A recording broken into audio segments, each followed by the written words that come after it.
Perkenalkan, nama saya Hendrianti dengan NIM 2130 2070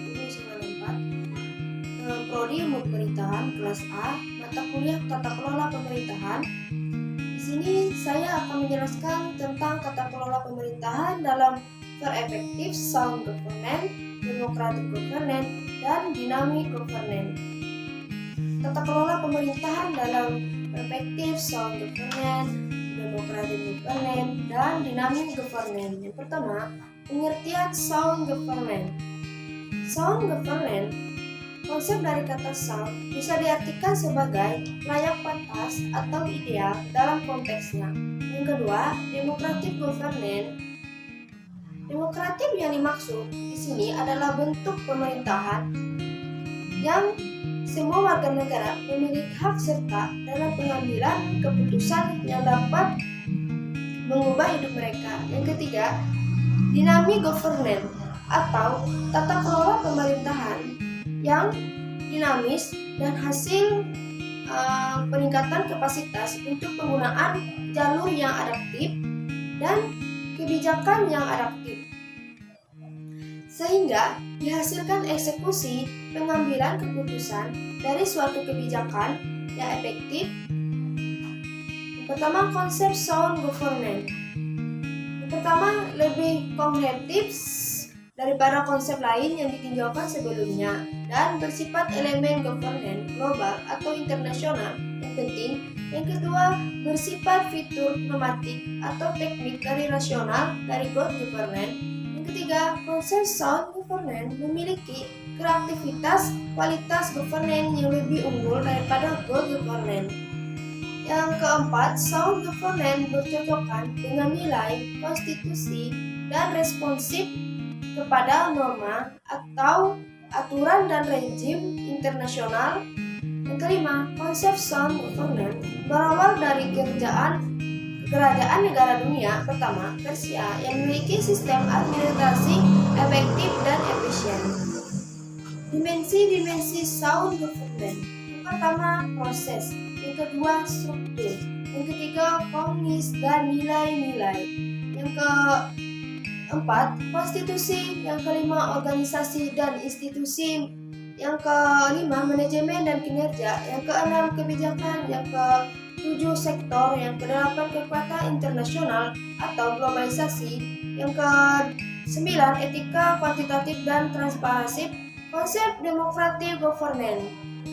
Gagasan yang mendapatkan kolaboratif atau aktor sebagai basis kebijakan sosial di Indonesia. Hal ini bertujuan pada beberapa hal dasar, yaitu response action, pertukaran sumber daya, saling bertanggungan, timbal balik, ciri-ciri pemerintahan demokratik.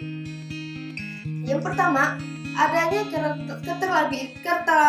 keterlibatan warga negara atau rakyat dalam pengambilan keputusan politik, baik langsung maupun tidak langsung, atau perwakilan. Yang kedua, adanya pengakuan, penghargaan, dan perlindungan terhadap hak-hak asasi rakyat atau warga negara. Yang ketiga, adanya persamaan hak bagi seluruh warga negara dalam segala bidang. Yang keempat, adanya lembaga peradilan dan kekuasaan hakiman yang independen sebagai alat penekan hukum. Yang kelima, adanya kebebasan dan kemerdekaan bagi seluruh warga negara. Yang keenam, adanya pers atau media massa yang berbasis untuk menyampaikan informasi dan mengontrolikan dan kebijakan pemerintahan.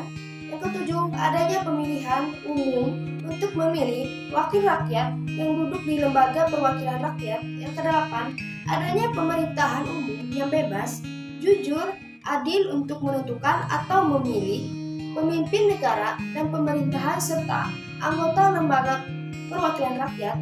Yang kesembilan, adanya pengakuan terhadap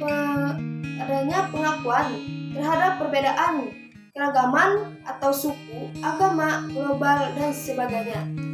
Di sini saya menyimpulkan metode atau konsep tata kelola pemerintahan yang telah diuraikan sebelumnya menghindari cara berpikir pemerintahan dan administrasi baru filosof baru dan pendekatan baru yang memperluas keterlibatan warga negara, menampung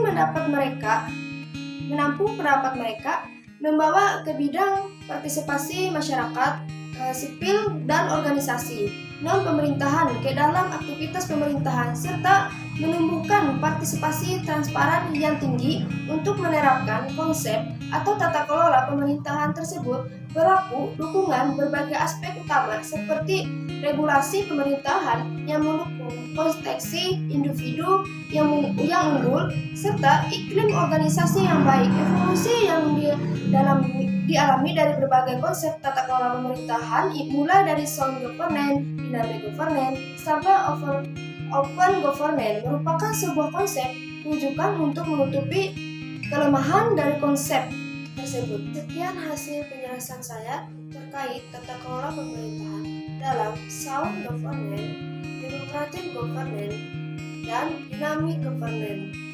Jika ada salah kata atau salah penyebutan, saya minta maaf. Sekian dan terima kasih.